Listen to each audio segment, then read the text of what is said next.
अस्सलामुअलैकुम। आप देख रही हैं प्रोग्राम हर जाविये से और मैं हूं आपके साथ शुमाइल अरशद।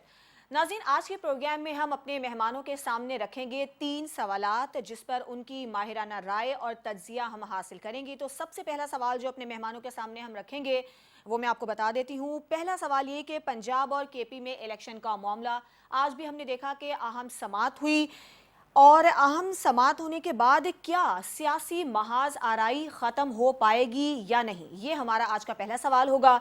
जबकि दूसरा सवाल जो कि आज हम अपने मेहमानों के सामने रखेंगे वो ये है कि हम देख रहे हैं कि मरीम नवाज़ की जानिब से, वज़ीर ख़ारजा बिलावल भुट्टो की जानिब से अदलिया पर तनकीद का सिलसिला जारी है। तो क्या सिर्फ इस्टेब्लिशमेंट ही मुक़द्दस गाय रह गई है? इस पर हम अपने मेहमानों से तज्जिया हासिल करेंगे। जबकि तीसरा सवाल जो कि हम अपने मेहमानों के सामने रखेंगे वो ये है कि पाकिस्तान तहरीक इंसाफ की जानिब से जेल भरो तहरीक का आगाज़ पिछली बुध को किया गया था। आज इसका छठा रोज़ है, लेकिन मुखालिफिन की जानिब से इसको डूब मरो तहरीक भी कहा जा रहा है, शर्म करो तहरीक भी कहा जा रहा है। तो क्या तहरीक इंसाफ मतलूबा नताइज हासिल करने में नाकाम हो गई है? ये हमारा तीसरा सवाल होगा जो कि हम अपने मेहमानों से करेंगे। आज के प्रोग्राम में जो हमारे मेहमान हैं उनसे मैं आपका तारुफ करवा देती हूँ। सबसे पहले तजियाकार सज्जाद मीर साहब हमारे साथ मौजूद हैं, सना मिर्ज़ा हैं, इसके अलावा जावेद मलिक और अब्दुल्ला हमीद गुल साहब हमारे साथ मौजूद होंगे। तो सबसे पहले सज्जाद मीर साहब, आपसे मैं सवाल करना चाहूँगी। पंजाब और केपी में इलेक्शन का मामला, आज भी हमने देखा कि अहम समात हुई और असखुद नोटिस की समात में 9 में से 4 जजेस बेंच से असखुद अलहदा हो गए। बेंच टूट जाए तो क्या नया बेंच बनता है और जो बाकी मांदा बेंच है क्या वो काम कर सकता है? अदालत के सामने 3 अहम सवालात हैं जिसके लिए ये अहम समाअत जारी है और कल ये कहा जा रहा है कि कल 9:30 बजे ये समाअत शुरू होगी और कल ही कोशिश है कि इसका फैसला कर दिया जाए। आप क्या कहेंगे इस मामले पर? नोटिस लेने के बाद क्या सियासी महाज आराई खत्म हो पाएगी? सियासी महाजराई तो खत्म नहीं होगी, बल्कि सियासी बहरान भी खत्म नहीं होगा, शायद ज्यादा बढ़े।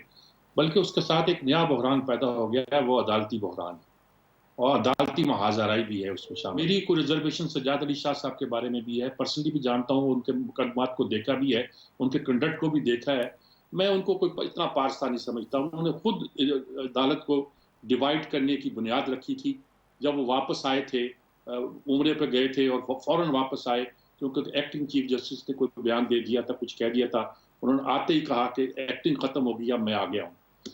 और उसके बाद जो हुआ वो तारीख का हिस्सा है, कुछ भी है। उन्होंने ऐसे फैसले भी लिखे हैं जिसमें 10 जज एक तरफ थे, वो एक तरफ थे। और उस फैसले के बारे में ये कहा जाता था शायद ये किसी सिंधी नेट कॉम प्रेस दानश्वर का लिखा हुआ फैसला है, नाम भी लिए जाते थे उसमें। तो वो सज्जाद अली शाह के दिन में तरमीम को, 13वीं तरमीम थी, उसको मनसूख कर दी एक दिन में, एक हेयरिंग में। तो उनसे बहुत सा मसाइल पैदा हुए, डिवीजन पैदा हुई। जुडिशरी को अपने आप को बचाने के लिए, कुछ करने के लिए, या ये सोच कर कि ये क्या कर रहे हैं, हमने उसको सियासी नाम दे दिया कि नवाज शरीफ ने खरीद दिया, फलां ने कर दिया, उधर से ये किया। सब बातें दुरुस्त होंगी, लेकिन ये है कि विद इन द जुडिशरी ये एक रिफ्ट पैदा हुई थी। अब दूसरी बड़ी बड़ी सख्त पैदा हुई है और विद इन जुडिशरी पैदा हुई है। सियासी जमातें एतराज कर रही हैं, अब तो बेंच ने खुद एतराज कर दी है। 2 बेंचों के बारे में, कंडक्ट के बारे में आई है और इतनी ज्यादा आई है। लोग कहते हैं कि ये कभी किसी ने पब्लिकली इस तरह फोटो दिखा के जजों का जिक्र किया था? बिल्कुल नहीं किया था। वो कहते हैं इन्होंने गलत किया, हाँ गलत किया। लेकिन इससे बात ये तो सोचिए कि सूरत पैदा क्यों हुई। जिसे कहते हैं तंग आमद जंग आमद। अगर इंसाफ हो ही नहीं, बल्कि इंसाफ होता हुआ दिखाई भी देना चाहिए। ये लोगों को शक पड़ रहा है कि ये शायद इंसाफ नहीं हो रहा। और ख़ास तौर पर पाकिस्तान में पहली बार इस शिद्दत के साथ चीफ जस्टिस के इख्तियारात के बारे में राय उठी है कि बेंच वही बनाता है जिसको चाहे बनाता है। एक ऐसा बेंच बनाता है जिसमें 37 सियासी मुकदमे शुरू किए सुनता है, दूसरे बेंच सिर्फ 8 या 9 सुनते हैं। ये क्या है? आप हैंड पिक लोगों से के साथ तो ये तासुर ख़त्म करने के लिए अदलिया के अंदर से भी आवाज़ उठी है। वकीलों के अंदर से उठती रहती है, वो दोबारा उठी है, लेकिन अदलिया के अंदर से उठना ये कोई अच्छी बात नहीं है। और डिवीजन का ये हालत है कि कल परसों रिपोर्ट किया गया कि अंदर से जब ये बहस कर रहे थे तो आवाज़ें बाहर भी आ रही थी। तो ऐसी सूरत में मेरे लिए सबसे बड़ी बात ये है कि अदालती जो क्राइसिस पैदा हुआ है, ये एक हमारी अल्टीमेट एक फोरम था जिस पर जाके हम अपने फैसले कराया करते थे, मुकदमात के फैसले कराया करते थे। अगर वो भी, उसके अंदर भी डिवीजन हो गई, वो भी मशकूक हो गया। देखिए आप, वो कहते हैं जी फुल कोर्ट सुने, वो कहते हैं फुल कोर्ट ने 4 को निकालो और बाकी 5 सुन ले, यानी 9 की बजाय 5 कर दिए। तो ये सारी सूरत जो है ये तनाज़ात पैदा करेगी, और जी। इसको हल करने का सबसे बड़ा फोरम जो है वो सुप्रीम कोर्ट ही है, और सुप्रीम कोर्ट में असल रोल अदा करना है चीफ जस्टिस साहब ने। वो चीफ जस्टिस साहब इस बात को जुर्रत के साथ लें, हिम्मत के साथ लें, और अदलिया के वक़ार का तहफ़्फ़ुज़ करें, तो यही जी। बेहतर होगा पाकिस्तान के लिए, सियासत के लिए भी, हर चीज़ के लिए। यानी आपका कहना है कि इससे सियासी महाज़ाराई तो ख़त्म नहीं होगी, बल्कि अदालती बहरान पैदा हो गया है। सना मिर्ज़ा, आपके सामने भी मेरा यही सवाल है। आपको क्या लगता है, सुप्रीम कोर्ट की जानिब से इस मामले पर अज़ख़ुद नोटिस लिया गया, क्या इससे सियासी महाज़ाराई ख़त्म हो पाएगी? देखिए, मुझे लगता है कि पहले तो हम थोड़ा-सा इस पे ज़रूर बात कर लें कि जो बेंच टूटा है, उसके बाद मेरी जितनी आईनी उमूर के जो माहिर हैं, उन लोगों से बात हुई है, मुझे इतना ही समझ आया है कि जब बेंच टूट जाता है, तो उसके बाद चीफ जस्टिस को एक नया बेंच तश्कील देना पड़ता है। तो मेरे लिए, अब मुझे नहीं पता, मैं कोई कानूनी उमूर की माहिर नहीं हूँ, लेकिन मेरे लिए बड़ा हैरानकुन है कि चीफ जस्टिस साहब ने आज ये कहा कि जी बेंच में से जिन लोगों को निकलना था, वो निकल चुके हैं, लेकिन यही बेंच कंटिन्यू करेगा।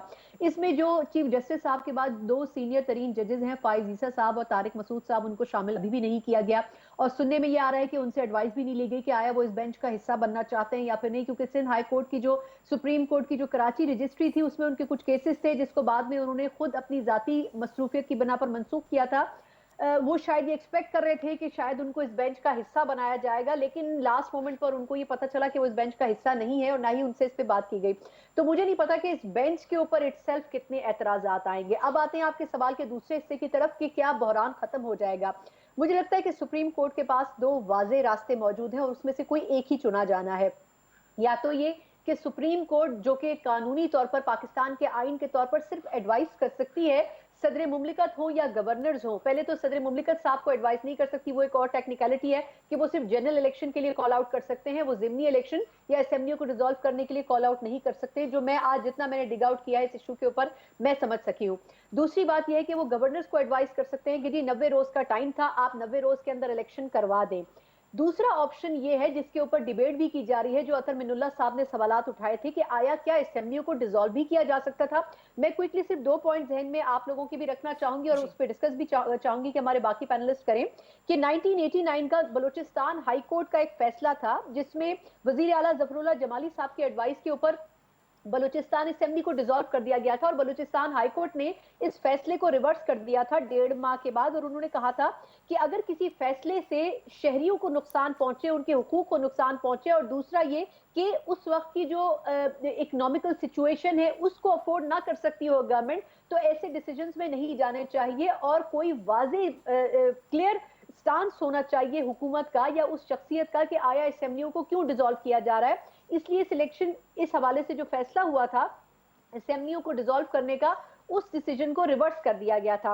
इसके अलावा 1993 में भी जो उस वक्त के गवर्नर थे, गवर्नर अल्ताफ हुसैन साहब, उन्होंने वजीर आला मंजूर भट्टू साहब की एडवाइस के ऊपर असेंबली तहलील की थी, उस डिसीजन को भी रिवर्स कर दिया था उस वक्त की मुताल्लिका अदालत ने।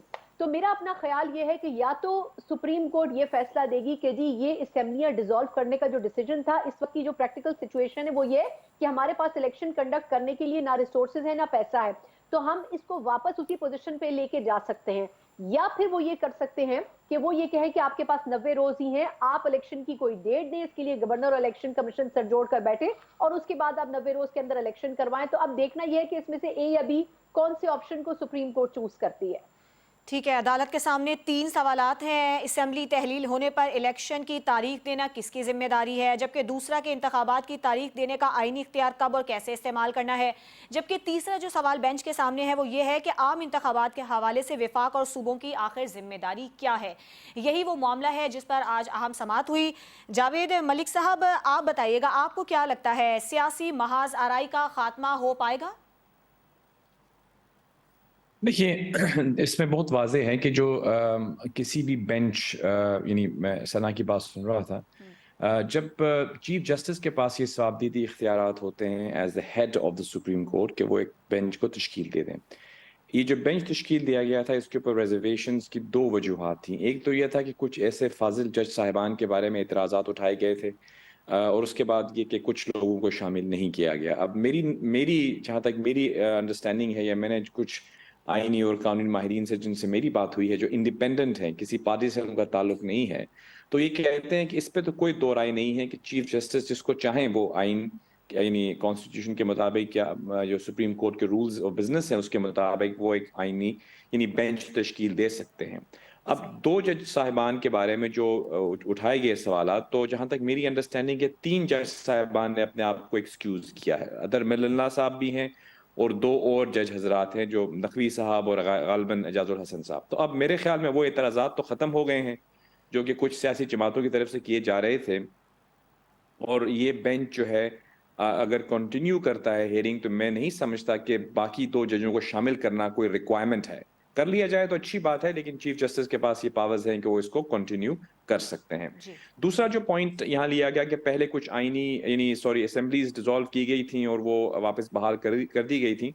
अब ये देखना पड़ेगा कि जो वहाँ पे जो वकला पेश हुए हैं, क्या वो असेंबलियों की बहाली की रिक्वेस्ट भी कर रहे हैं, क्योंकि देखिए सुप्रीम कोर्ट रिलीफ उसी सूरत में देती है जब उसके सामने गुजारिश की जाती है। अगर कोई वहाँ पे जो वकला हैं वो ये कहते हैं कि पंजाब असेंबली और केपीके की असेंबली को बहाल किया जाए, तो फिर तो वो उस पर अपनी बात कर सकते हैं या डिसीजन दे सकते हैं। लेकिन जहां तक मेरी अंडरस्टैंडिंग है ऐसी कोई रिक्वेस्ट सामने नहीं है।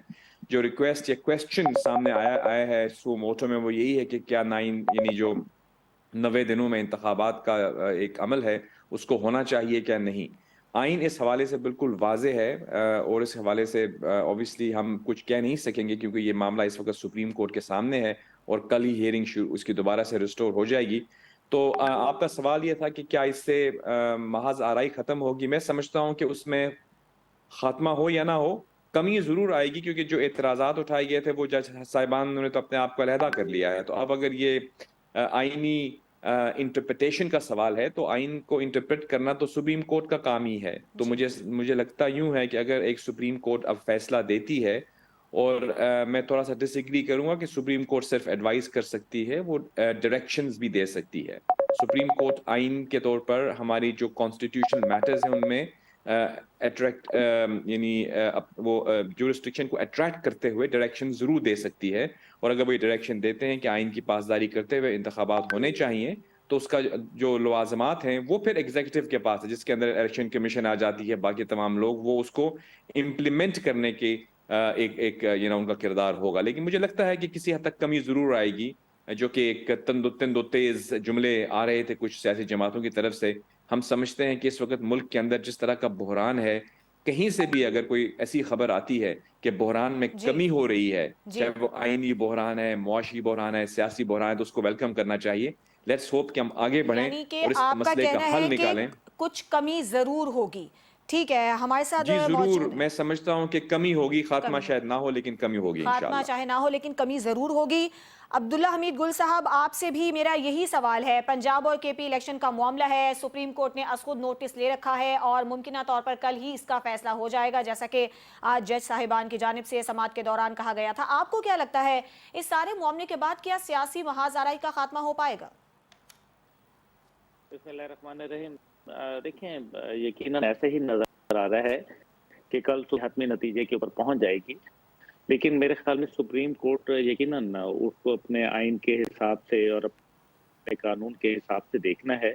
लेकिन मौजूदा जो सियासी और मुल्क की सूरत हाल है, जो चाहे वो सिक्योरिटी कंडीशन हैं, चाहे वो इकोनॉमिक कंडीशन हैं, मामलात हैं, और इससे मामलात थमेंगे नहीं, मेरा ये ख्याल है। और मैं ये समझता हूँ कि ये एक ऐसे जितने भी मुल्क में इस टाइम पे कॉन्स्टिट्यूशनल बहरान जो जन्म ले रहे हैं और दीगर बहरान जो जन्म ले रहे हैं, वो एक अनकॉन्स्टिट्यूशनल जो फोर्स है उसकी तरफ इंडिकेट कर रहे हैं। ये अच्छी बात नहीं है, ये नहीं होना चाहिए, लेकिन नज़र यही आ रहा है क्योंकि पहले कम से कम एक सुप्रीम कोर्ट की ऐसी पोजीशन थी कि फॉल बैक पोजीशन होती थी, लोग जो है वो उसके ऊपर रिलाय करते थे, उसको फैसलों को मनो अन तस्लीम कर लिया जाता था। लेकिन अब ये देखा गया है कि चाहे वो सियासी कोई भी धड़े हों, चाहे वो हुकूमती पार्टियां हों या अपोजिशन की पार्टियां हों, जब वो दबाव डालती हैं और जब वो एक सुप्रीम कोर्ट को टारगेट करना शुरू होती हैं, तो कहीं ना कहीं ऐसा महसूस होता है जैसे कोई ना कोई दबाव जो है वो पड़ रहा है। और लेकिन हकीकत यह है कि इस टाइम पे पाकिस्तानी कौम जो है वो जो मसाइल हैं उनके हल चाहती है, वो उनके हल इसी अंदाज में हो सकते हैं। अगर आप इलेक्शन अगर करा भी लेंगे तो इमरान खान साहब तो देखें ना, बड़ा वाज़ेह कह रहे हैं कि 100 में से शायद उनकी 105% सीटें आ जाएंगी, जी। लेकिन ग्राउंड रियलिटीज इसके बरक्स हैं। और अगर वो ग्राउंड रियलिटीज बरक्स हैं तो नतीजा ये निकलेगा कि फिर वो एक एजिटेशनल पॉलिटिक्स जो है उसका रास्ता इख्तियार करेंगे। अगर इमरान खान साहब लेट्स से कि वो मेजॉरिटी ले जाते हैं और 2/3 से ऊपर चले जाते हैं या 2/3 ले जाते हैं, तो जो मौजूदा पीडीएम की जमातें हैं वो एजिटेशनल पॉलिटिक्स की तरफ रास्ता इख्तियार करेंगी। क्योंकि अभी आपने देख लिया कि जिस तरीके से शुरू में माजी में सियासी जमातों ने, फिर उसके बाद पीटीआई ने भी जो है अदालत को तनकीद का निशाना बनाना शुरू किया, और अब जी। जो है अगर पीटीआई की हुकूमत कहीं आ जाती है तो फिर मौजूदा हुकूमत वाले जो है वो निशाना बनाना शुरू कर देंगे, तो कॉन्स्टिट्यूशनल क्राइसिस जो है वो इंक्रीज होगा।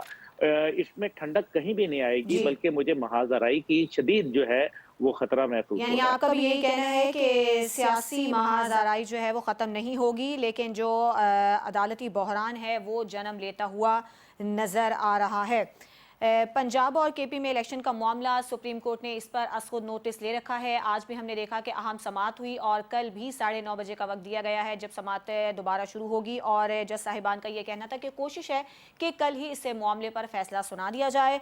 तो हमारे माहिरीन हमारे साथ मौजूद थे, जिसमें तकरीबन तमाम ही मेहमानों को यही कहना है कि अदालती बहरान इससे जन्म ले सकता है, सियासी महाज़ाराई इससे ख़त्म नहीं होगी। एक ब्रेक लेंगे और ब्रेक के बाद जब वापस आएंगे तो अगला सवाल अपने मेहमानों के सामने रखेंगे।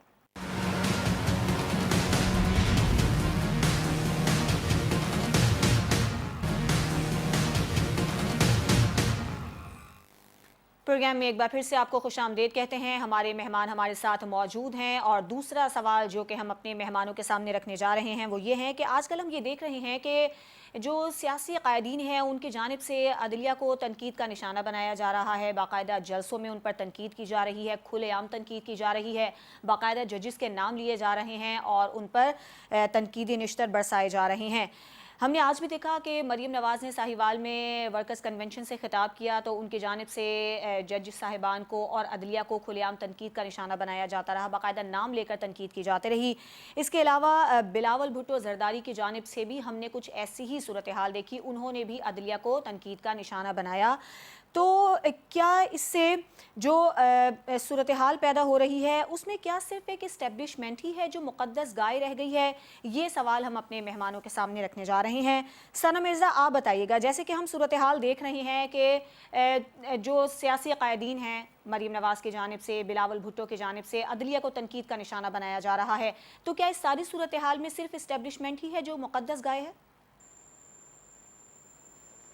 देखिए, मेरा ख्याल है कि आपने जिस तरह मरियम का और बिलावल साहब के स्पीचेस का हवाला दिया तो मुझे दोनों की तकरीरों में और गुफ्तगू में बड़ा फ़र्क नज़र आता है। मुझे पर्सनली बिलावल भुट्टो साहब की जो स्पीच है वो ज़्यादा मैच्योर लगी, ज़्यादा कंसाइज लगी और उन्होंने ज़्यादा उन चीज़ों के ऊपर बात की जो एक सीजन पॉलिटिशियन को करनी चाहिए। मरियम साहिबा क्योंकि वो अवामी इज्तिमात में गई और ऑब्वियसली अवाम को इतनी मुश्किल चीज़ें समझ नहीं आती हैं, लेकिन सुनने में ये आ रहा है कि मरियम साहिबा जिस तरीके से गुफ्तगू कर रही हैं, अनकरीब आने वाले दिनों में हो सकता है कि उनके खिलाफ तौहीन अदालत की कार्रवाई हो और वो कोर्ट्स की तरफ से की जाए, क्योंकि वो बहुत ओपनली बहुत सी बातें कर रही हैं और हो सकता है कि ये चीज भी हम आने वाले दिनों में देखें। लेकिन जहां तक बिलावल साहब की बात है तो मुझे लगता है कि कुछ बातें उनकी दुरुस्त हैं और उन्होंने जो गोल्डन जुबली तकरीब थी 1973 के आइन की वो एड्रेस वहां पर कर रहे थे, तो उन्होंने कुछ बहुत सी बातों को इशारतन अवाम तक भी पहुंचाया और वहां पर मौजूद साबका जजेस तक भी, और उसके साथ उन्होंने एक पेशन गोई भी कर दी जो मैं चाहूंगी कि मीर साहब या मलिक साहब इसके ऊपर जरूर कमेंट करें कि आपके फ्यूचरिस्टिक क्या इसका पहलू हो सकता है। उन्होंने कहा कि जी एक कानून आने वाला है जिसके तहत अदलिया और फौज के खिलाफ अगर कोई बात करेगा तो उसको सजा दी जाएगी। तो हम कब तक ऐसे कवानीन की जो अप्रूवमेंट है वो हम करते रहेंगे, उनको हम पास करते रहेंगे? हमारे ख्याल से कोई भी मुकद्दस गाय नहीं होनी चाहिए। तो एक तो उन्होंने बड़ा सवाल ये उठाया जो गालिबन नून लीग की तरफ से मुस्तकबिल करीब में होने जा रहा है। दूसरी बात उन्होंने ये कही कि जी नैब के अंडर अदलिया को भी आना चाहिए। तो इस पे मेरा सवाल ये है कि एस्टेब्लिशमेंट को वो क्यों नहीं कह सके, क्योंकि पिछले कुछ अरसे से उनके एस्टेब्लिशमेंट के साथ बहुत अच्छे ताल्लुकात हैं। उनके अगर एस्टेब्लिशमेंट के साथ खराब ताल्लुकात होते तो वो भी शायद ईंट से ईंट बजाने की बात करते, लेकिन क्योंकि इस वक्त उनके मामलात बहुत अच्छे चल रहे हैं इसलिए उन्होंने सिर्फ अदलिया को रगड़ा। और ऑब्वियसली अदलिया की तरफ से जिस किस्म के फैसले आ रहे हैं उससे मौजूदा हुकूमत को, जिसमें पीपल्स पार्टी भी शामिल है, उनको लगता ही है कि वो उनके फवाइद उसके नहीं उठा पा रहे हैं। तो मेरा ख्याल है कि बिलावल साहब ने बड़े मेच्योरली और बड़े तरीके के साथ बहुत सी बातें कोर्ट्स को कह दी हैं, और उन्होंने ये भी कह दिया कि अगर ऐसा कुछ होता है तो उसमें पाकिस्तान पीपल्स पार्टी उसका हिस्सा नहीं बनेगी, बल्कि पाकिस्तान पीपल्स पार्टी उससे अलहदा खड़ी होती नजर आ सकती है। और मेरा ख्याल है कि इसमें नून लीग को भी सोचना चाहिए कि क्या हमें इन तरीकों से, या तो हमें किसी एक को मुकद्दस गाय नहीं बनाना चाहिए, या फिर अगर बनाएं तो हम सबको बनाएं, फिर उसमें सियासतदान भी आ जाएं, उसमें सरकारी इदारे भी आ जाएं। तो मुझे नहीं लगता कि पाकिस्तान पीपल्स पार्टी, जो कि शुरू से एंटी एस्टेब्लिशमेंट पार्टी रही है, वो इस हवाले से किसी मेजर लेजिस्लेशन का हिस्सा बनेगी। ठीक है जावेद मलिक साहब, आपसे मेरा यही सवाल है, जिस तरह कि हम सूरत हाल देख रहे हैं मरीम नवाज की जानिब से, बिलावल भुट्टो की जानिब से, जो अदलिया को तनकीद का निशाना बनाया जा रहा है, तो क्या सिर्फ इस्टेब्लिशमेंट ही मुकद्दस गाय है? मैं नहीं समझता कि इस्टेब्लिशमेंट भी बची हुई है। हम ये देख रहे हैं हमारे मुल्क की तारीख में पहली दफ़ा कुछ ऐसी डिबेट्स जन्म ले रही हैं जो कि पहले नहीं होती थी। अगर हम अपने आइन को देखें तो उसमें बड़े वाज़ेह अंदाज में हम अक्सर नज़रिया ज़रूरत की बात तो करते हैं, लेकिन हमारे उसी आइन के अंदर doctrine of separation of powers भी मौजूद है, जिसके अंदर एग्जीक्यूटिव, जुडिशरी और पार्लियामेंट यानी लेजिस्लेचर की जो अपनी हुदूद हैं वो उनका तयन कर दिया गया है। मुझे इत्तेफाक हुआ, और आई एम श्योर हमारे दूसरे पैनलिस्ट को भी हुआ होगा, काफ़ी जजेस से, चीफ जस्टिस से, वज़राए आज़म से, सदूर से, साबिक और ऑन जो ऑफिस में होते हैं उस वक्त भी उनसे बात करने का, तो अक्सर की शिकवा जो होता है वो दूसरे से होता है। अगर आप सियासतदानों से बात करेंगे तो वो आपको ये कहेंगे कि नजरिया ज़रूरत के तहत अदलिया तजावुज़ करती है। अक्सर जब कभी भी खून मारा गया हमारे मुल्क की तारीख के अंदर, यानी कोई मिलिट्री राज हमारे मुल्क में आया, तो वहाँ पे अदलिया के कुछ हिस्सों ने उसको एक कानूनी जो है वो कवर दे दिया। फिर हमने उनसे पूछते हैं तो वो कहते हैं कि सियासतदान ऐसे हालात पैदा कर देते हैं कि हमारे पास कोई रास्ता नहीं रहता, हमें आना पड़ता है मुल्क को बचाने के लिए। तो मुझे लगता यूं है कि 73 से लेकर आज तक, देखिए 47 में हमारा मुल्क बना, 73 तक तो हमारे पास आइन का डिबेट होता रहा कि आइन कैसा होगा, वन यूनिट होगा, क्या होगा। बहरहाल खुदा खुदा करके ये भी पीपल्स पार्टी के दौर में जुल्फकार अली भुट्टो साहब को ये सहरा जाता है कि 1973 का आइन जो है जिसके तहत आज हमारा मुल्क है वो चल रहा है। और अब्दुल्ला गुल साहब बैठे हैं, हमीद गुल साहब से जब मेरी गुफ्तगू होती थी तो जब उनसे मैंने ये बात की तो उन्होंने बिल्कुल इसको एग्री किया कि आइन का सहरा बिल्कुल भुट्टो साहब पे जाता है। अब मैं आपको ये कहूंगा कि 73 के आइन के बाद आगे जब हम बढ़ते हैं तो हमने ये देखा कि फिर भी शब खून मारे गए, कभी नजरिया ज़रूरत आया। तो ये मुख्तलिफ जो हमारे तीन हमारे मुल्क के निज़ाम को चलाने के इदारे हैं, यानी एक सियासतदानों को कह लें, एक जुडिशरी है, एक हमारी मिलिट्री इस्टेब्लिशमेंट है, इनके दरमियान एक टग ऑफ वॉर तो रही है।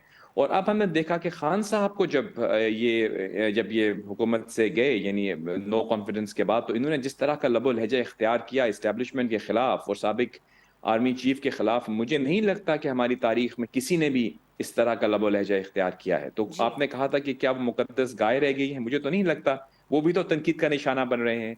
और अगर आप उनकी इस वक्त भी उनके लोगों से ऑफ द रिकॉर्ड बात करेंगे तो मौजूदा इस्टेब्लिशमेंट के हवाले से भी कुछ कम तहफ़्फ़ुज़ात नहीं उनका इजहार करते। मुकद्दस गाय तो कोई भी नहीं बची अब। जी लेकिन मैं इसके अंदर पता नहीं मैं क्यों हूँ, लेकिन मैं एक ऑप्टिमिस्ट हूँ। हमेशा ही मुश्किल तरीन हालात में मैं उसके अंदर एक जो है वो उम्मीद की किरण देखता रहता हूँ। मैं ये समझता हूँ कि ये तमाम डिस्कशंस और डिबेट्स जो कि पहले नहीं होते थे अब हो रहे हैं। आई होप कि ये एक इर्तिका का मंजिल है, इर्तिका की मनाजिल हम तय करते हुए इस जगह पे आ जाएंगे कि इन तमाम चीज़ों को जिनके बारे में हम पहले बात भी नहीं करना चाहते थे, एटलीस्ट बात तो हो रही है। उस पर किस अंदाज में बात हो रही है, क्या जी लबो जावेद लहजा साहब। इस्तेमाल किया जा रहा है, इस पे तहफ़्फ़ुज़ात हो सकते हैं। लेकिन ये डिबेट्स जो हैं ये अगर हो जाएं मेच्योरिटी के साथ, और इन पर फिर ये दोबारा से हम रिविजिट करें कि किसका क्या रोल है इस मुल्क में, इक़्तिदार आला किसके पास है, यानी किसको ये हक है कि वो मुल्क का जो एग्जीक्यूटिव अथॉरिटी को एक्सरसाइज करे।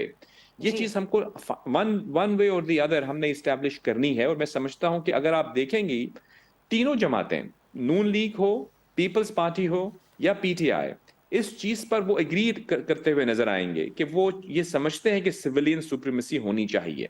अब उसका क्या ठीक है, यानी आपका कहना है कि मुकद्दस गाय तो अब कोई भी इदारा नहीं रहा है।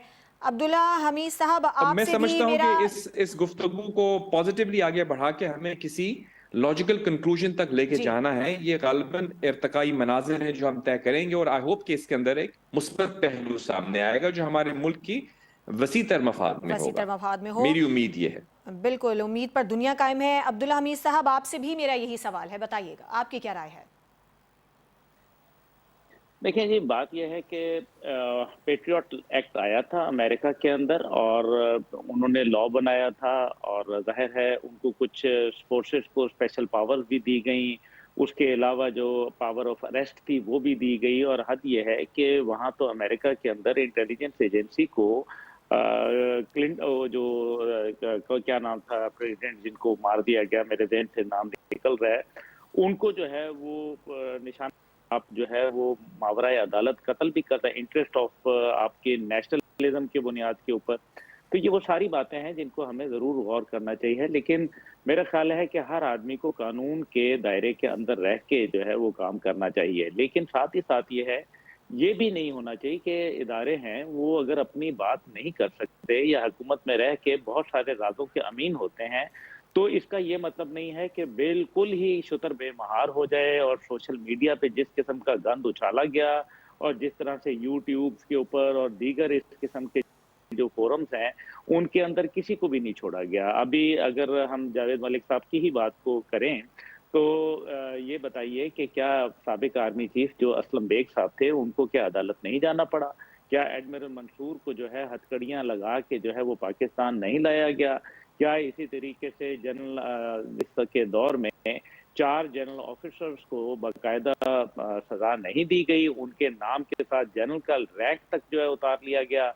फिर इसी तरीके से जनरल अरशद दुरानी जो है वो भी गए और फिर आज जनरल अमजद शोएब साहब का भी आपके सामने मौजूद है। और फिर हद ये है कि परवेज मुशर्रफ के दौर में तो मुझे और मेरे वालिद को जो है जनरल हमीद गुल को जेल, तो ऐसी बात नहीं है, ये सारी चीजें हो रही हैं और मेरा ख्याल है कि हमें कुछ दरमियान में एक बैलेंस क्रिएट करना होगा। और जहां तक आपने पॉलिटिकल पार्टीज की बात की, देखें ये एक ऐसा अमल है जिसकी तरफ हम चल रहे हैं, एक पॉजिटिविटी भी इसके अंदर मलिक साहब सही तलाश कर रहे हैं और होना भी चाहिए, मैं खुद ऑप्टिमिस्टिक हूँ।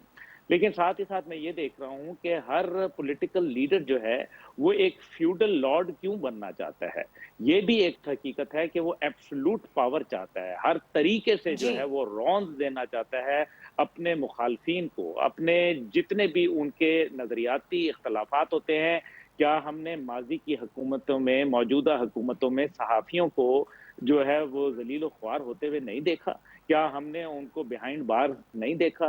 क्या उनके घरों के ऊपर जाके उनको मार पीट का अमल नहीं किया गया? क्या वो तमाम लोग जिन लोगों ने हक के लिए, सच के लिए आवाज़ बुलंद की? और मेरा ख्याल है कि अब कुछ ऐसा माहौल बन गया है कि या तो आप एक पार्टी के साथ खड़े हैं या आप दूसरी पार्टी के साथ खड़े हैं। अवाम के अंदर ये जो तफरीक है ये बहुत खतरनाक जी। सूरत हाल इख्तियार कर रही है। आपकी मईशत भी ठीक हो जानी है इंशाल्लाह। आपका जो इंशाल्लाह। है वो एक्सटर्नल जो मामलात हैं वो भी ठीक हो जाएंगे, सिक्योरिटी मामलात भी ठीक हो जाएंगे। लेकिन जब आइडियोलॉजिकल और आपकी ये नजरियाती डिवाइड आ जाया करती है कौम में, ये खतरनाक अमल होता है। इसके ऊपर हमें गौर करना चाहिए और पेट्रियट एक्ट वक्त जी अब्दुल्ला साहब, अब हम बात करेंगे सज्जाद मीर साहब से, हमारे साथ मौजूद हैं। सज्जाद साहब बताइएगा, अदलिया पर जो तनकीद का मामला है इस पर आपकी क्या राय है?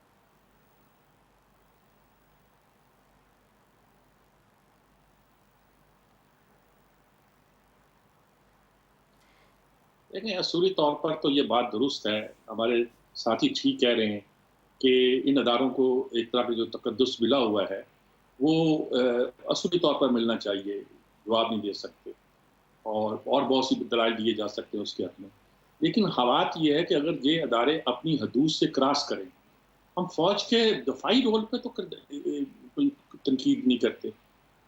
तनकीद होती तो इस बात पे होती है कि वो अदारे हमारी सियासत में क्यों दखल अंदाजी करते हैं, और इसका इतराफ़ तो अब फौज ने खुद कर किया है कि हमने अपनी हदूद से अब तजावुज़ नहीं करना, हम अपोलिटिकल हो गए। इस बात के इतराफ़ का मतलब ये है कि अब ये बात, असल किस्सा ये है कि असल देखना ये है कि मुल्क की सूरत हाल क्या है। अदलिया पर अगर गुफ्तगू हो रही है तो इसलिए हो रही, कौन करता था गुफ्तगू? उठा के अंदर कर देते थे आप।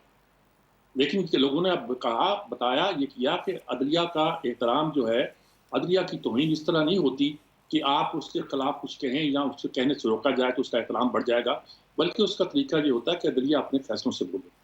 अब जो पैदा हुई है सूरत हाल तो लोग बोल रहे हैं, हमारे कुछ अदारे को नहीं, ये सारे अदारे, पार्लियामेंट के खिलाफ हम बोलते हैं, अदलिया के खिलाफ बोलते हैं, फौज के उस रोल के खिलाफ बोलते हैं जो सियासत में दखल अंदाजी से पैदा होता है, जिसका एतराफ़ अब फौज खुद करती है। लेकिन इस बात का कोई इम्कान नहीं है कि ये अदारे अपना रोल ख़त्म कर देंगे तो मुल्क ठीक हो जाएगा। इन अदारों को कुछ ना कुछ अपना रोल अदा तो करना है। अब अदलिया को फैसला करना है, हमारे सब साथी कह रहे हैं। मैं सिर्फ ये बात कह रहा हूँ कि ये फैसले कर भी लेंगे तो सियासत सीधे रास्ते पर नहीं चलेगी। मैं ये कह रहा हूँ कि ये जो आज सूरत पैदा हुई है, ये अदलिया के फैसलों से पैदा हुई है। ख्वाजा आसफ वाली बात नहीं कहता कि पनामा लीग से शुरू हुई है, शायद उससे पहले शुरू हुई है, लेकिन उस अपनी पैदा की हुई है। अब फौज का रोल अगर हद से बड़ा है तो फौज ने अपने रोल को कंटेल किया है। और ये तनकीदें जो हम कर रहे हैं, ये असल किस्सा ये है, ये दूसरा मसला है, ये आज़ादी इज़हार के नाम पर हम जो मुंह छूट हो गए हैं, जो बात आती है मुंह में कह जाते हैं और जिम्मेदारी का कोई एहसास नहीं करते। ये हमारे मीडिया का मसला है, इसलिए हमारा भी ट्रायल होना चाहिए, हमारा भी मुहासबा होना चाहिए। आज़ादी का कोई तस्वुर, मैं बार बार कहता हूँ, जिम्मेदारी के तस्वुर से हट के नहीं है। मैं आज़ाद हूँ उस वक्त तक जब मैं जिम्मेदार हूँ, मैं जिम्मेदार हूँ तो मैं आज़ाद हूँ।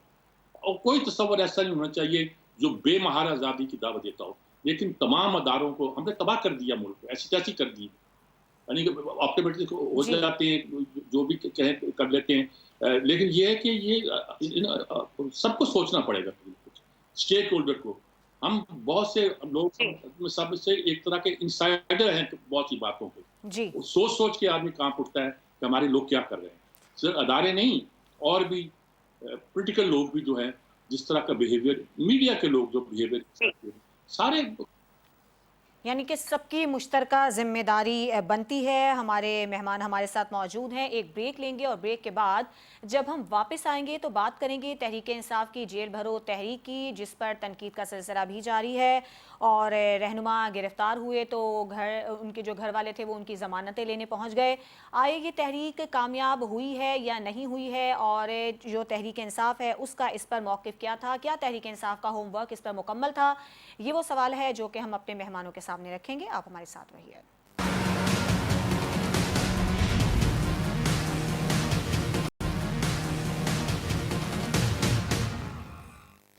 Welcome back. अब हम बात करेंगे तहरीक इंसाफ की जेल भरो तहरीक की, जिसका आज छठा रोज़ है। और क्या इमरान खान के जो टाइगर्स है उनकी कॉल पर आगे बढ़ने में नाकाम हो गए?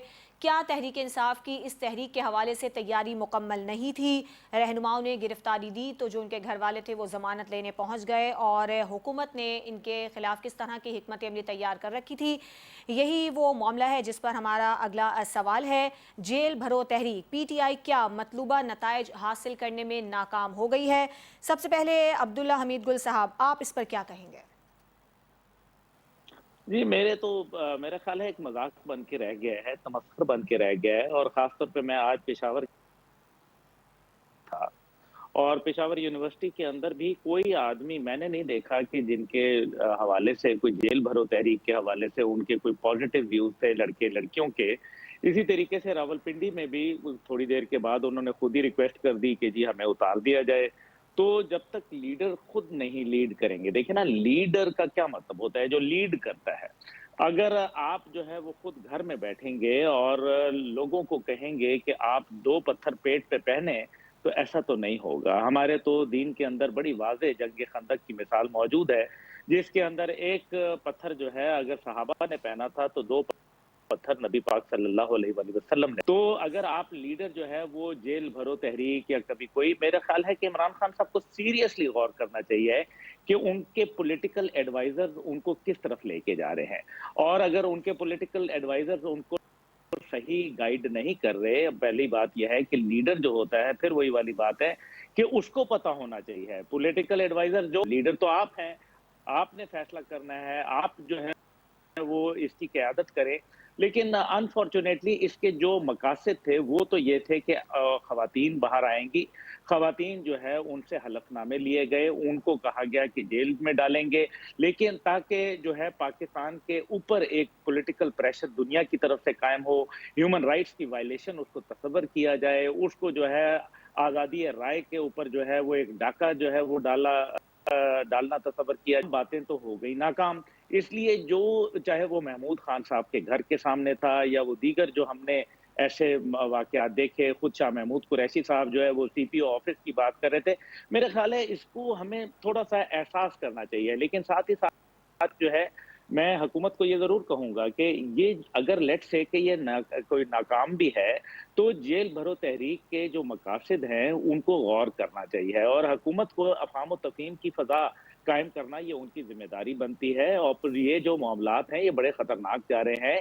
मैं फिर कह रहा हूँ कि ये कॉन्स्टिट्यूशनल क्राइसिस जो है, ये अनकॉन्स्टिट्यूशनल फोर्सेस को एक्ट करने के ऊपर माज़ी में भी मजबूर करता रहा है और मौजूदा हालात बहुत ही गंभीर होते जा रहे हैं। इसलिए जेल भरो तहरीक के ऊपर इमरान खान साहब को भी मैच्योर फैसले करने होंगे, उनको सोचना होगा, आइंदा आने वाले इलेक्शन के ऊपर उनको देखना पड़ेगा, मुल्की मामलात के हवाले से सीरियस उनको गुफ्तगू करके उनको रेमेडी इसकी जो है वो तलाश करनी होगी, क्योंकि हम एक्सपेक्ट करते हैं उनसे कि वो इसके मुतबादल तरीक़ेकार बताएँगे कि हमारी सिक्योरिटी एनवायरनमेंट को कैसे बेहतर किया जा सकता है, डिफेंस को, हमारे इकोनॉमिक प्रॉब्लम्स को, पाकिस्तान के जो इस टाइम पे अंदर डिवाइड आई हुई है, उसको कैसे दुरुस्त किया जा सकता है, ये बड़ा ज़रूरी है।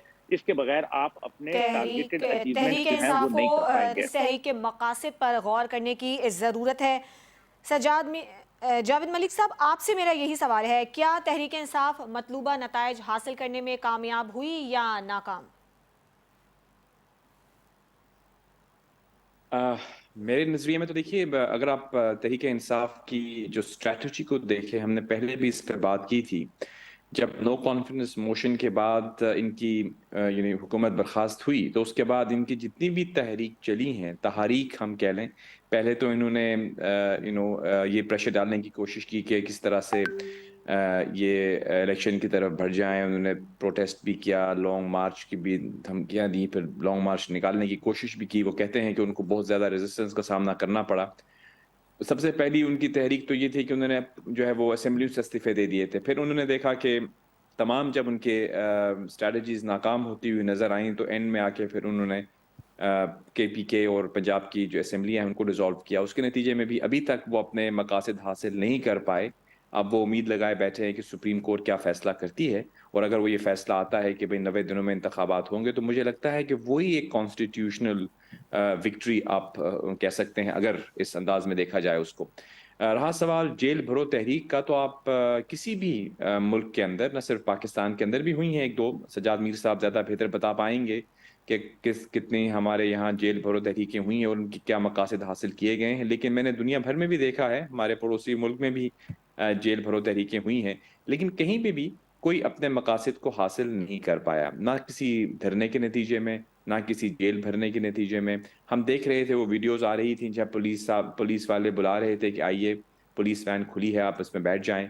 फिर हमने देखा कि लोग कुछ खुद अपने आप को पिंजरों में बंद करके जो है वो फोटो अपॉर्चुनिटीज क्रिएट कर रहे थे।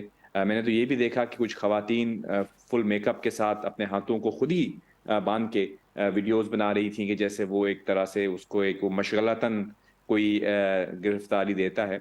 लेकिन गिरफ्तारी की वीडियोस निकालना या तस्वीरें निकालना तो अच्छी बात है या बुरी बात है, इस पे हम क्या डिबेट करें। लेकिन यह है कि जिन लोगों को अगर पाबंद सलासिल किया जा रहा है या वो अपनी रज़ाकाराना तौर पर पेश कर रहे हैं, तो उसके कुछ ऐसे वाक़यात भी मिल रहे हैं कि उनके जो लवाहिकीन हैं वो फिर अदलिया के पास जा रहे हैं और जी। कह रहे हैं कि हमारे लवाहिकीन हमें मिल नहीं रहे, आप उनको बाजियाब करवाइए। तो मुझे लगता है कि कुछ कन्फ्यूजन का शिकार हैं। एक तहरीक प्रोटेस्ट के हवाले से जेल भरना, तो अपनी उसकी स्ट्रैटेजी खान साहब भी बता सकेंगे वो क्या मकासद हासिल करना चाहते हैं। लेकिन एज अ एनालिस्ट या समबडी जो हम बाहर से बैठ के देख रहे हैं, मुझे तो नहीं लगता कि ये कोई मकासद हासिल जी। कर पाएगी। नहीं, उसने मेरी नज़र में कोई मकासद हासिल किए हैं। अगर खान साहब की कोई एक जो स्ट्रैटेजी है वो ये है कि उन्होंने असेंबलीज को डिसॉल्व जी। किया है और उसके बाद वही उम्मीद लगाए बैठे हैं कि अदलिया उनको इलेक्शन की तरफ ले जाए, तो शायद ये वो यानी कह आपका सकें कि कहना है मेरी कि जो है वो तहरीक कामयाबी है। इंसाफ लेकिन अपने उसके हवाले से मकासद बहुत हासिल अहम नहीं कर सवालात हैं। पाई, मकासद हासिल नहीं कर पाई है। सजाद मीर साहब, आप भी मुख्तसर बताइएगा कि क्या तहरीक इंसाफ अपनी इस तहरीक से मकासद हासिल कर पाई है? देखें, बात ये है कि ये अच्छा उन्होंने कह दिया जैद मलिक साहब ने, जो चूहे लगाया हुआ उन्होंने मशला है, इंजॉय कर रहे हैं। इमरान को दो बातें समझ लेनी चाहिए। मैं एक मुख्तसर बात करना ये एक मिडिल क्लास की सफ़ेद पोश लोगों की जमात थी, जिसकी वजह से हमें डर भी था कि ये जमात वो होती है, जब लोग वहाँ से उभरती है, इसमें फाशिज्म आ जाती है। वाले खेल वोट देंगे वो इमरान को, कोई शक नहीं है, और वो उसकी हर बात को मानेंगे भी, लेकिन आप उससे जेल जाओ, ये करो, ये उनके बस का काम। और तरह के लोग हुआ करते हैं, ये और क्लास हुआ करती है, और तरह का हुआ करता है। इमरान को सबसे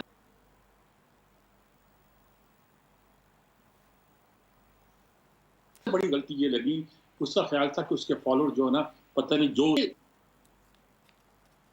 जी इम्प्लीमेंट करना चाहता है और समझता है उसके ये नतीजे निकले, वो निकलते नहीं है। जैसे मिसाल के तौर पर क्रिकेट का मसला है, करके सत्यानाश कर दिया क्रिकेट का, जो उसका फील्ड था।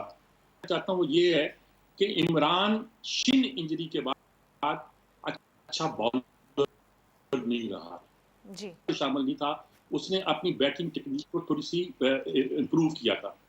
तो अगर इमरान ये समझ ले कि वो अब अच्छा बॉलर नहीं है, शिन इंजरी हो चुकी है और दूसरी तरफ तवज्जो देनी जी चाहिए, कोई और तरह के टैक्टिक इख्तियार करेंगे, पार्लियामानी और रवैया, तो शायद उसके लिए बेहतर हो। ठीक है।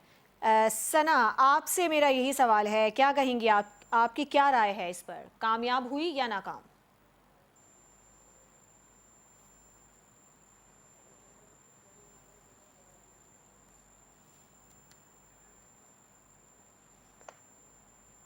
मैं मुख्तसर ही करूंगी क्योंकि मुझे पता है आपके पास वक्त थोड़ा कम है। मैंने मलिक साहब की बात को बड़ा एंजॉय किया कि खवातीन फुल मेकअप में आ गई थी, तो मैं मलिक साहब को कहूंगी कि देखिए मेकअप करने में कोई हर्ज तो नहीं है, भले जेल जाना है, क्या फर्क पड़ता है, लेकिन ये जरूर है कि नहीं उन्होंने नहीं, उसको बिल्कुल नहीं एंजॉय है, किया मैं और तो वही बड़ा समझ रहे एहतराम थे कि करता हम हूँ एक खवातीन पिकनिक का। पर निकले हैं और एक चक्कर लगाकर गाड़ी का दूसरे मोड़ पर उतर जाएंगे या बहुत से बहुत करीबी थाने जाकर उतर जाएंगे।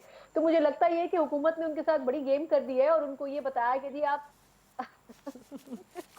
बिल्कुल नहीं, मैंने ऑन अ लाइटर साइड कहा कि चले खवातीन ने अपनी एंजॉयमेंट के लिए एक स्टेप जरूर लिया, लेकिन जी जी उनका बिल्कुल। ख्याल ये था कि वो सुबह जाएंगी और शाम तक घर वापस चली जाएंगी, तो उनको भी अंडरस्टैंड करना चाहिए था कि वो जेल भरो तहरीक में जा रहे हैं। और गालिबन जो 70s की साफियों की और 80s की जो उस वक्त की अपोजिशन जमात थी, उसने जो कुछ किया था जेल भरो तहरीक के हवाले से किसी और प्रोग्राम में उस पर डिटेल में हम बात कर सकते हैं कि उन्होंने वो तहरीक किस तरह चलाई थी और उनको किस तरीके से जंगलों में छोड़कर आया जाता था। खान साहब को इस तहरीक का नाम मैं इसी पर कंक्लूड करती हूँ कि अलामती जेल भरो तहरीक रखना चाहिए था कि आप वैन में बैठे, वैन में बैठ के आप 2 घंटे घूमे, 4 घंटे घूमे, आप अपनी तस्वीरें खिंचवाएं और उसके बाद आप उतर कर घर चले जाए, क्योंकि खान साहब की जो लीडरशिप तक जो है वो इसमें सिंसियर नहीं थी कि इस तहरीक को सक्सेसफुल बनाए, तो फिर कारकुन तो बहुत दूर की बात है।